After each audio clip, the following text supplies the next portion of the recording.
secret buildings hidden in the forests of East Germany. This bunker was actually discovered here by chance.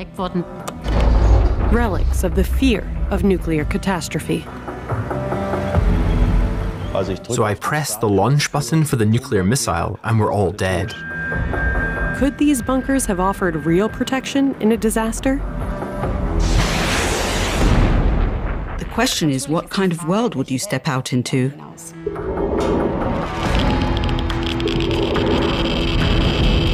The GDR's secret underground world of nuclear bunkers and shelters.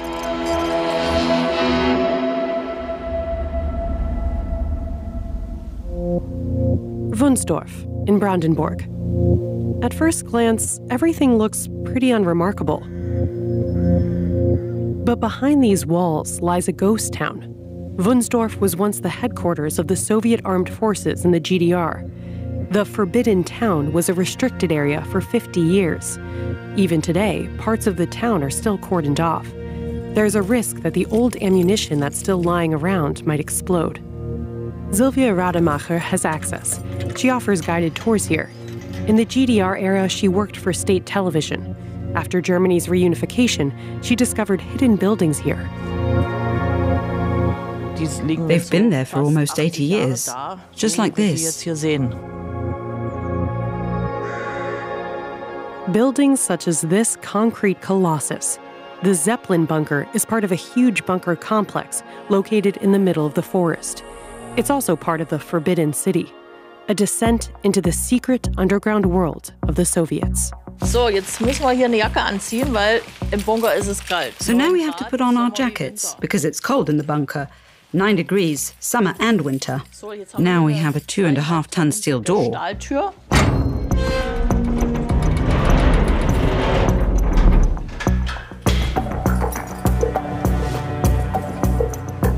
During the Cold War, the headquarters of the High Command of the Soviet Armed Forces in Germany was housed here. Parts of the building were used by the Soviet Army as an intelligence center.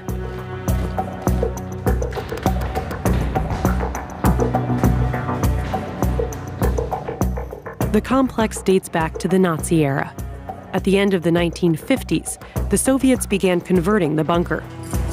They designed it to withstand a nuclear attack.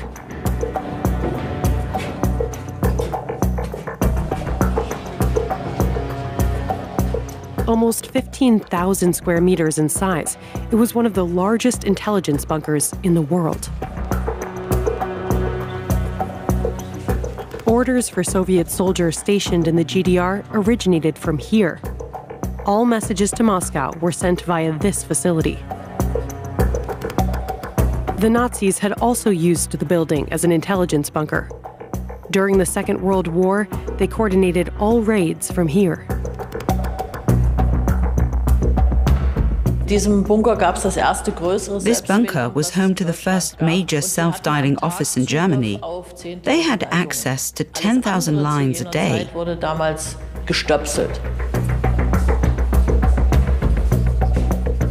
The bunker consists of several floors, each up to 1.5 football fields in size.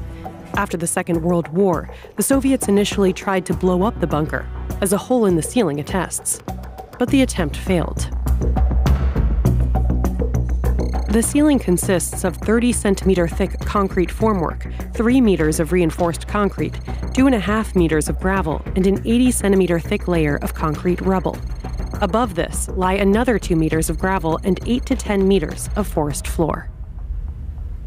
That's what we have here above our heads now. By the standards of the time, it was bomb-proof. But it also acts as a Faraday cage. You'll have noticed there's something you can't do here, namely make phone calls.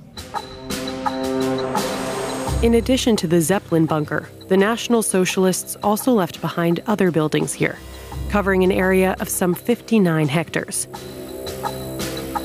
Among the buildings are the remains of what looks like country houses. In reality, they are camouflaged staff bunkers from the Nazi era, the settlement's cover name, Maybach. At the time, Wünsdorf was the headquarters of the Nazi military's high command and the Wehrmacht. The movements of some 17 million German soldiers were controlled from here. orders to all German fronts were sent from these bunkers.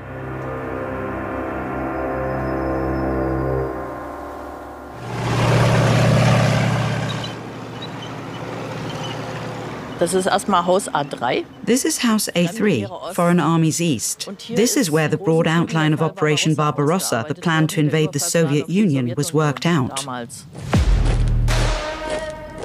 At the end of 1941, the Wehrmacht was outside Moscow, but the operation failed. By the spring of 1945, a depleted Germany could no longer oppose the Allies. Soviet armed forces advanced from the east.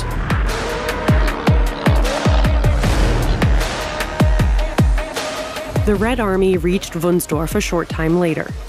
Germany was defeated. The bunkers fell into the hands of the Red Army. The Allies agreed to blow up Nazi military infrastructure.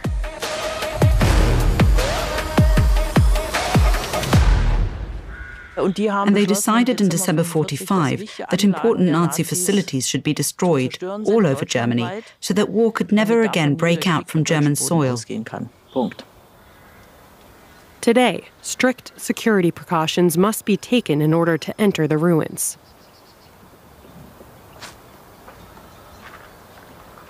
It's very fragile, as you can see, and it's only a question of time. And a helmet wouldn't help. If the gable goes or another wall, then the walls here would slide away too. That's why it's best to stay out of here as much as possible. The Soviet attempts to raise the bunkers failed. Soon, it became clear that destroying the entire facility would be impossible.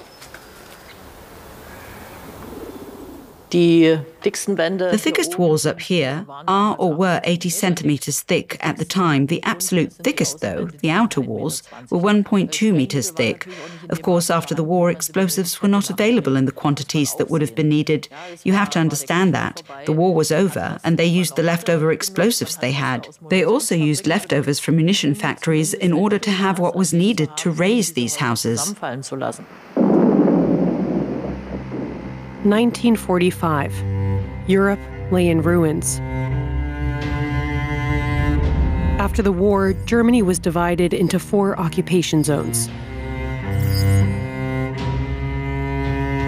The founding of the GDR in 1949 marked the beginning of an experiment for the people in the East, the construction of a socialist society. Nevertheless, I would also say yes, it was a dictatorship, because there were no possibilities politically to express oneself differently from what the ruling party wanted or allowed.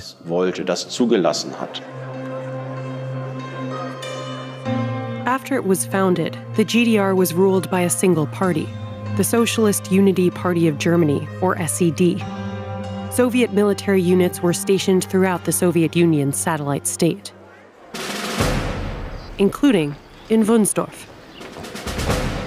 In 1953, the Soviets set up their German headquarters here. In military terms, that's 5 armies.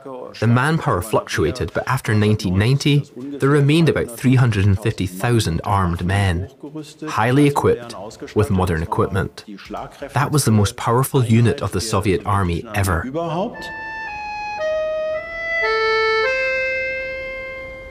The Soviet army sealed off Wünsdorf, fearing Western spies. For GDR citizens, it was a forbidden town.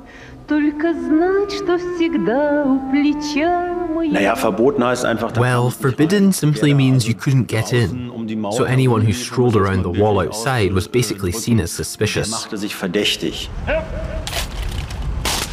Up to 70,000 military personnel were stationed here.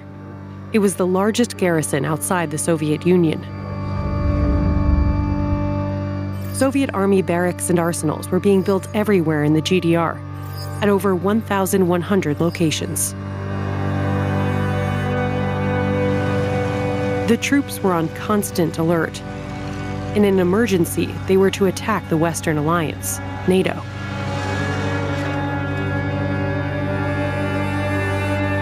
The Soviet army also built its own shelters in the GDR. This type of underground structure was also built in Wünsdorf. they were very different from the massive bunkers the Wehrmacht made. We jokingly call it the IKEA bunker because it's made of lightweight components. You can see it's all connected together, like IKEA things. It can be assembled and disassembled. In 1994, the Soviets withdrew from Wünsdorf, and the military town became accessible. The next bunker, however, is still top secret and not open to the public.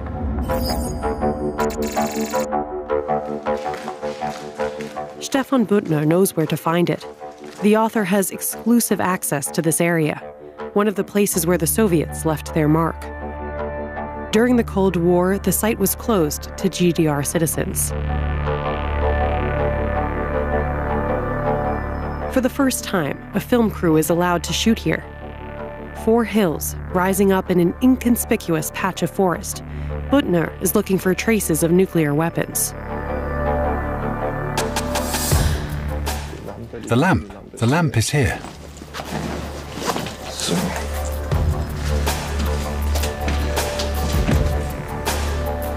He discovers the first clue. Here is a marker. The Soviets were of the opinion that they had to protect their nuclear warheads from mice, rodents and vermin. That's why there had to be a mark somewhere in every storage room, in every bunker, where the mousetrap was located, so that the mouse or rat could be caught and not nibble on the nuclear warhead. A mousetrap sounds completely banal, but was probably relevant. You should actually be able to find a mousetrap marker in every storage bunker. Were Soviet nuclear weapons stored on the territory of the former GDR? In 1961, the state closed its borders, with the wall separating east and west. The German border increasingly became the front line in the conflict between NATO and the Eastern Bloc alliance, the Warsaw Pact.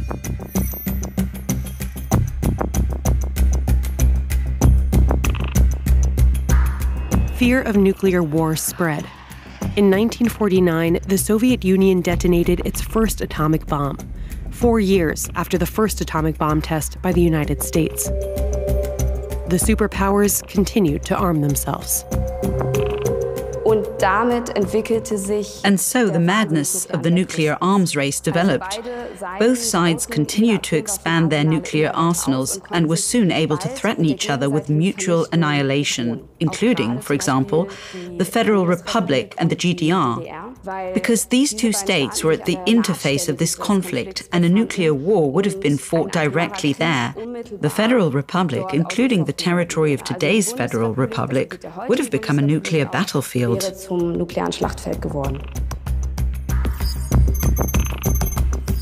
Tens of thousands of nuclear warheads faced off against each other in the Cold War.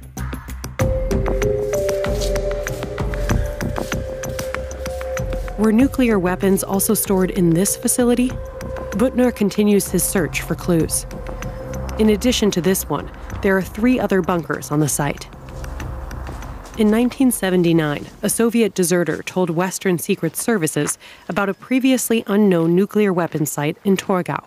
Based on this, Büttner concludes that there must have been other nuclear weapons on East German soil. There were bunkers in old German ammunition storage facilities where nuclear weapons could be stored. That created quite a sensation.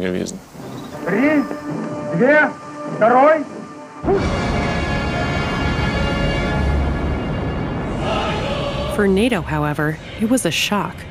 They hadn't expected nuclear weapons to be so close to the inner German border. GDR citizens had no idea either. The population didn't know exactly how many nuclear weapons were located here, let alone what they were capable of. The respective reconnaissance services of the armies did know, but not the full extent, which was also a potential cause of danger. The fear of nuclear war was omnipresent. A nuclear attack from the east would have devastating consequences. At that time, the doctrine of massive retaliation still applied. So any attack by the Soviet Union would have been met with a massive nuclear retaliatory strike by the USA. At the time, this was called mutual assured destruction. This is abbreviated to MAD, and that's exactly what it was. In the next bunker, Büttner finds another clue: conspicuous layers of paint on the floor. Als die Sowjets dann abgezogen sind, beziehungsweise dann die Russen, haben sie natürlich, weil sie dieses Geheimnis für sich behalten wollten. When the Soviets left, or the Russians left, they wanted to keep this secret for themselves.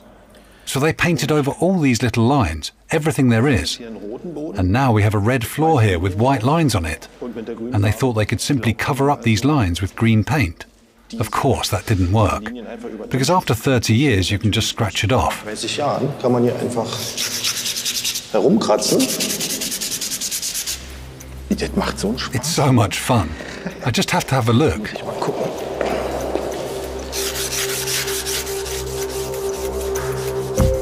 The white lines seem to indicate where soldiers should push the nuclear warheads in the event of war. The Russians were probably trying to cover their tracks with paint.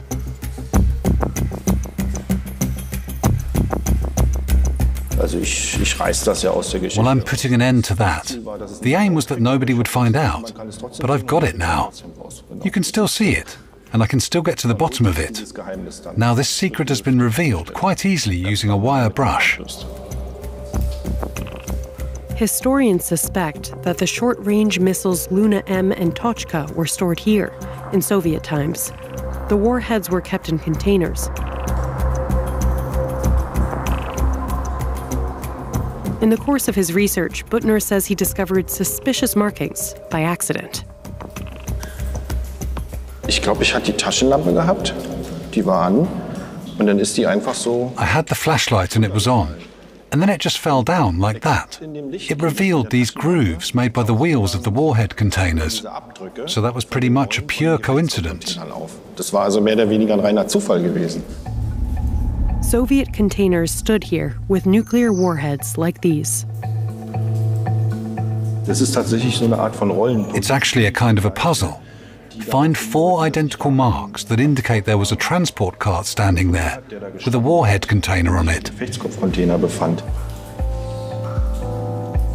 How many containers could there have been? 1, 2, 3, 4. Büttner wants to determine the number based on the grooves. 5, 6, 7, 8. The researcher counts 16 nuclear warhead containers in the storage bunker. There are a total of 4 such bunkers on the site, information that the Soviets apparently wanted to destroy.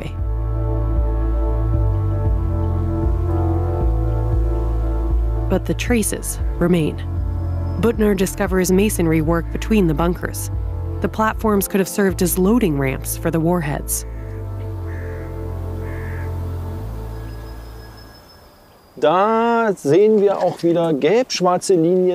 Here again we see black and yellow lines in a large format. These are the yellow and black warning markers for the truck driver, to make sure they don't drive the wrong way. They've marked everything beautifully. I think they are the biggest yellow and black lines I've ever seen. They are simply monstrous. In the event of war, the soldiers would have had to roll the warhead containers quickly to the loading ramps. This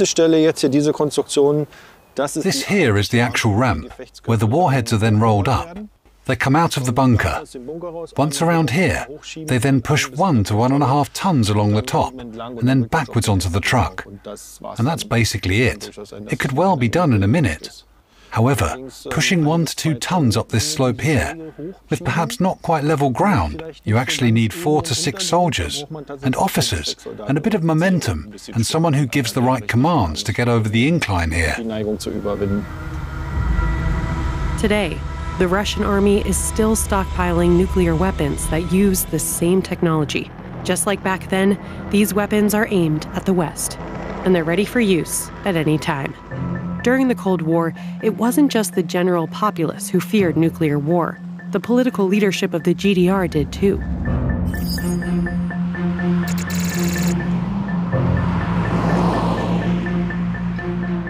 Biesenthal, some 50 kilometers from Berlin.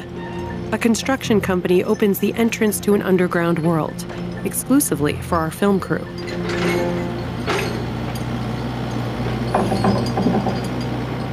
An important GDR bunker is hidden here.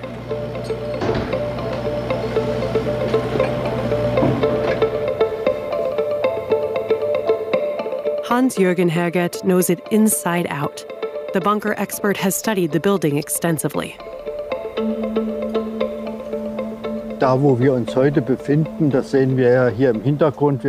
Where we are today, we can see it here at the back. We're walking slowly towards it.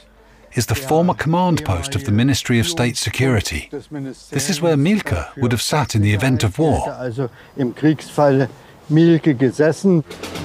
Erich Mielke, head of the East German Ministry for State Security, or Stasi for short. The Stasi was the secret service and secret police of the GDR. It spied on and persecuted citizens it considered to be disloyal. Its methods included surveillance, intimidation, and imprisonment. The Stasi saw itself as the shield and sword of the party.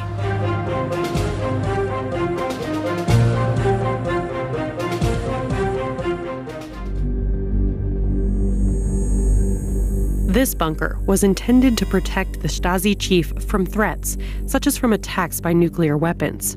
The ceiling is made of reinforced concrete. A floating shatter layer lies above the protective core ceiling. It was designed to withstand even concrete-breaking bombs laden with up to 250 kilograms of explosives. In addition to Mielke, 160 Stasi employees would have had refuge here. The bunker crew's sleeping quarters, cramped, small, Spartan. And here, of course, you can also see that the beds were suspended so they can swing. This served the purpose. When detonations took place outside, generating pressure waves, the bunker walls flexed. That would keep everything from falling over. This was cushioned by suspension, so you would sleep in the swing. But I think if there had been a detonation outside, nobody would have been asleep here.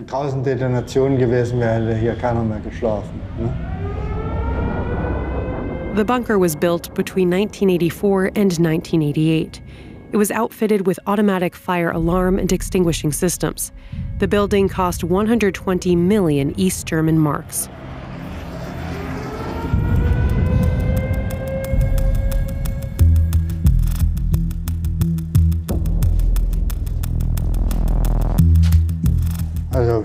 So we are now here, in the heart of the bunker.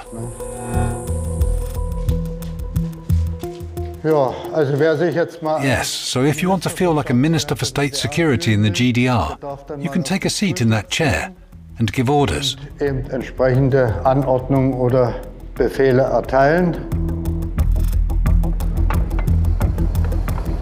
On this wall hung strategic maps to track enemy movements in the event of war. Mielke in the center, to the left and right, his closest advisors. In the event of war, the Stasi leadership would have continued to operate from this well-protected command center, hunting down opponents of the system and enemy spies.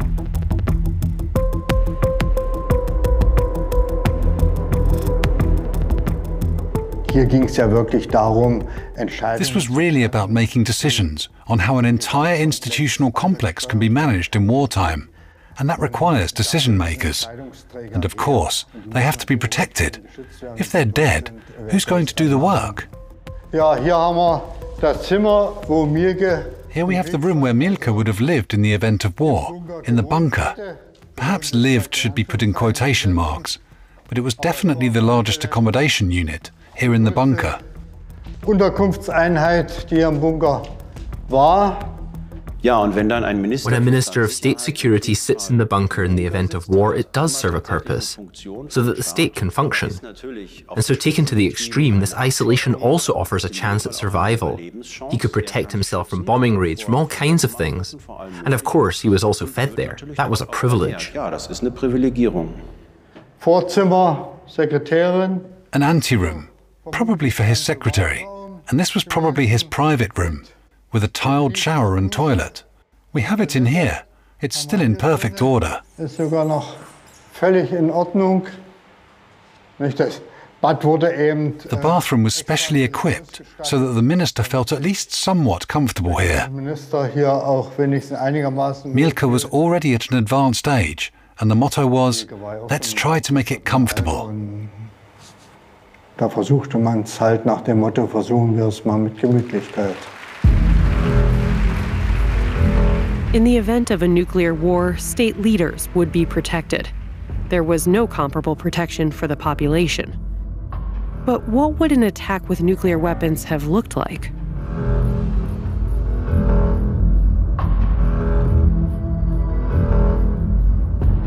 There are two types of nuclear weapons.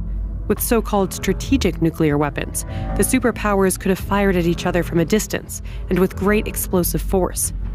Tactical nuclear weapons, on the other hand, would have been used on the battlefield and would have caused less destruction. Dropping strategic nuclear bombs, or a mass of tactical nuclear bombs, would have led to the radioactive contamination of entire regions and could possibly have contaminated the Earth globally, in which case there would no longer be any normal life left. In the event of a nuclear attack, the bunker crew in Biesenthal should have been able to survive underground for nearly 2 weeks.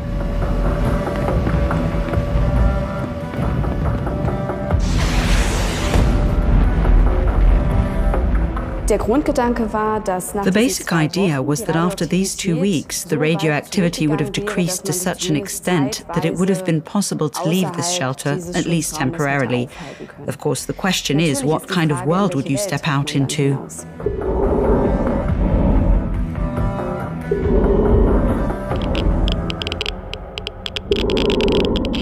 The Stasi chief would have had a good chance of survival in his bunker. But what about his family and his comrades?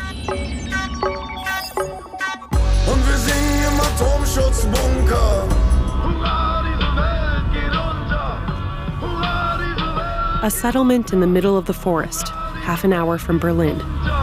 The political elite of the GDR lived in Wandlitz with their families, isolated and privileged.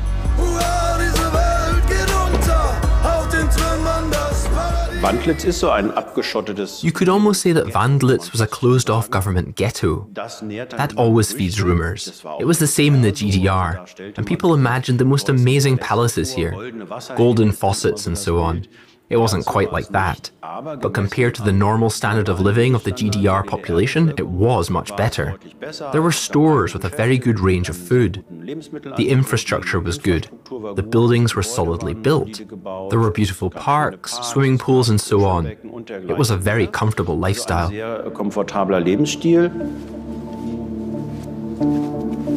Secret access to rooms without much comfort.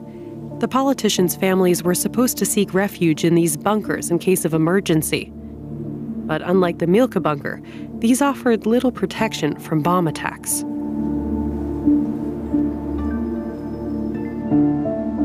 The walls here were 12 centimeters thick.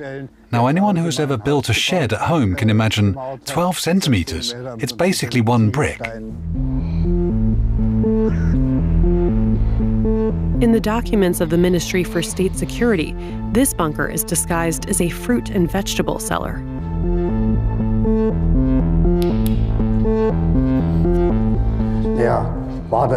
That's all it was. Of course, as you can imagine, even in the Second World War, the people who were in the cellars were also a bit underground. But when a real bomb hit, that was usually it. The bunker was built in the strictest secrecy and devoured huge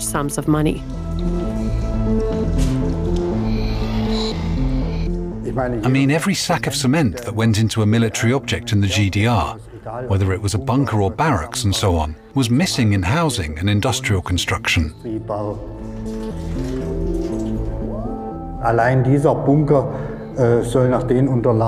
According to the documents that were found here, this bunker alone cost around 3 million.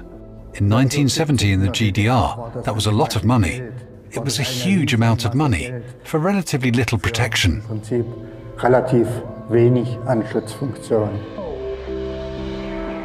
If a fire breaks out in a bunker like this one, heavy smoke develops that can't escape. We have an emergency exit back here. In the event of fire, the occupants have to escape using this ladder. Here, you can see how high up it goes for people to get out. Dass die Leute dort rauskommen. Man muss sich das auch mal vorstellen. You have to imagine what the people in there are going through. They can't see the daylight. You only have the time on your wristwatch, the cramped conditions, the fumes, the noise. It's a tremendous psychological strain. Eine ungeheure psychische Belastung. The GDR had several categories of shelters, from nuclear-proof bunkers to shelters and simple cellars.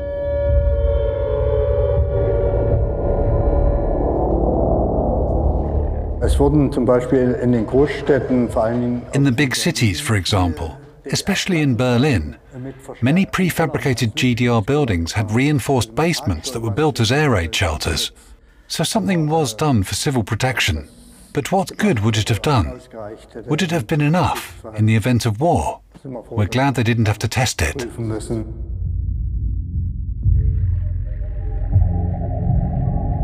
According to GDR documents, there were only enough shelters for a small part of the population. These would have also been ineffective in the event of a nuclear attack. For the Stasi, on the other hand, there was enough money for technically sophisticated protection.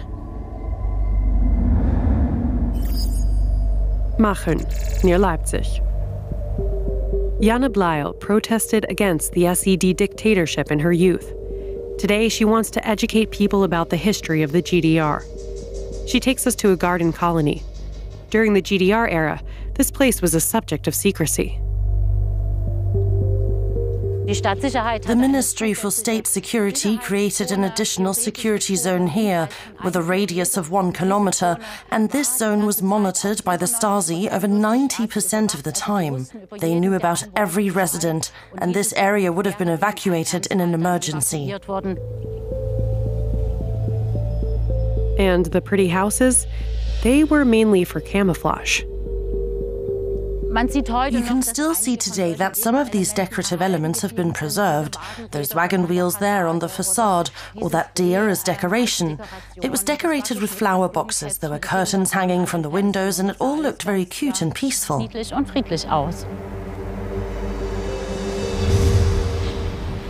The site was built between 1968 and 1972 in the Lübschützer Teiche recreation area, disguised as a vacation resort of the state-owned waterworks. The site was meant to look inconspicuous. Bungalows were deliberately built very close to one of the outer fences so that they could be seen from the other side easily. The goal was to make it look like this was a company-owned vacation resort. Some walls have been preserved, along with a kennel and a dog run in front of a warehouse. This steel cable runs along the window at the front of the hall. It's been set up exactly the same way on the other side, and so 2 dogs were monitoring the windowed areas.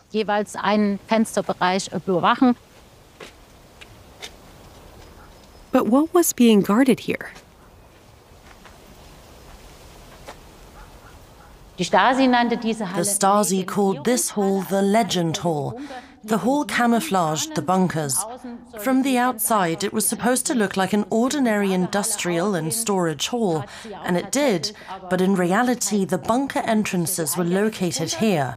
The staircases are closed with shutters, that is, with panels, but they can also be opened, which is what I'm doing now.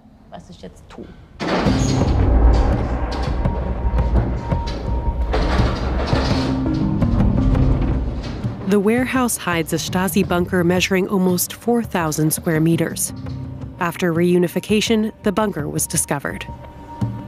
Back then, there was an inspection with the public prosecutor's office, so it was just by chance that this bunker was discovered here. At the time, no one could have imagined that the Stasi would still have bunkers like this in working order. The GDR consisted of 15 districts.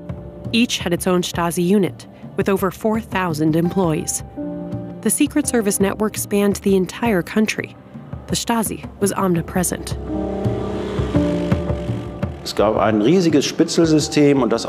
There was a huge system of informers. It was also set up so that the normal population lived in a kind of diffuse fear. Is my colleague at work someone who works for state security? Will what I tell him here during the snack break be written down or somehow passed on to someone from state security? Will I get into trouble afterwards? In the event of war, 120 Stasi employees from the Leipzig district and 2 officers from the Soviet Secret Service, the KGB, would have worked down here. Yes, behind this rather massive door weighing 600 kilos are the airlocks in front of the bunker, and we go through the airlock first. The facility was supposed to be nuclear safe for the crew for 6 days. Now we're going inside the bunker.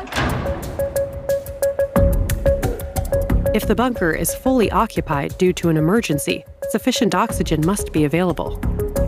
These are air regeneration devices. They come from Russian submarine technology. If the bunker had been occupied by 100 Stasi employees, the oxygen would have run out at some point. And in order to be able to use the bunker self-sufficiently for at least 6 days, these regeneration devices were also installed here.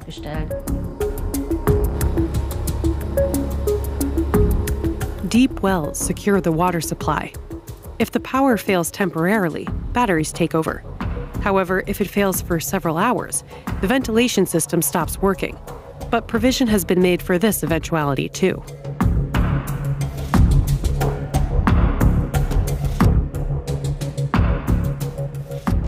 Then someone would have had to step in, literally.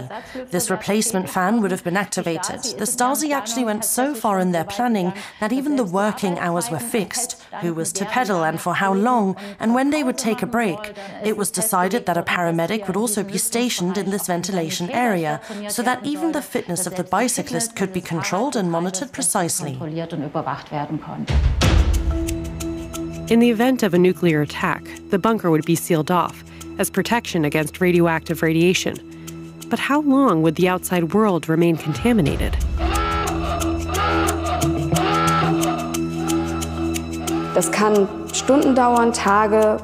It could take hours, days, weeks, or even months.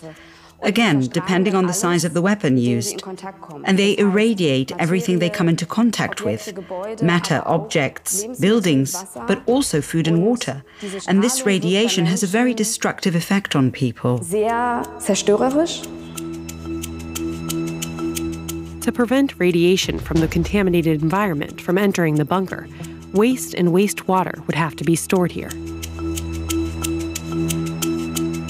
And this hermetization would also have meant saving drinking water. Then they wouldn't have been allowed to use these normal toilets. That's why you can still see these emergency toilets in some places.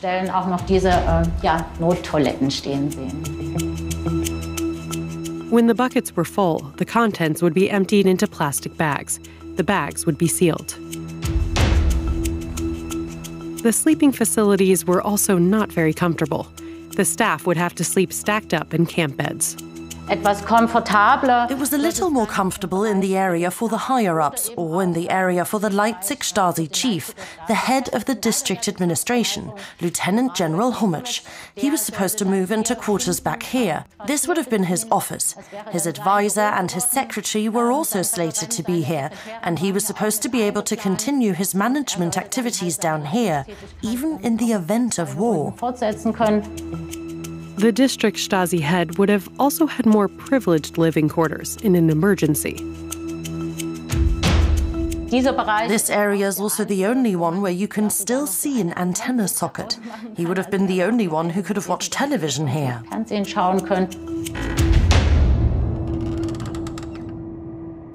The Stasi system should continue to function in the event of war. This included spying on the population. The full extent of surveillance by the secret police only became clear after the fall of the wall. Everyone certainly sensed and suspected what a surveillance state it was, but the real dimensions were not really clear to anyone. In the event of war, the Stasi bunker in Machen was to be used to continue the surveillance and isolation of enemies of the state. Das heißt tatsächlich im Ernstfall in einem Konflikt. In an emergency, in the event of a conflict, the State Security Service would make use of lists.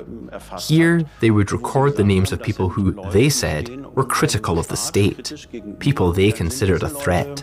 Für uns eine Bedrohung. The aim was to coordinate the deportation of these people.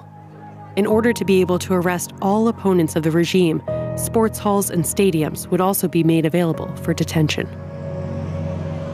Internment and isolation camps would even have been set up in order to be able to send a large group of people to a camp.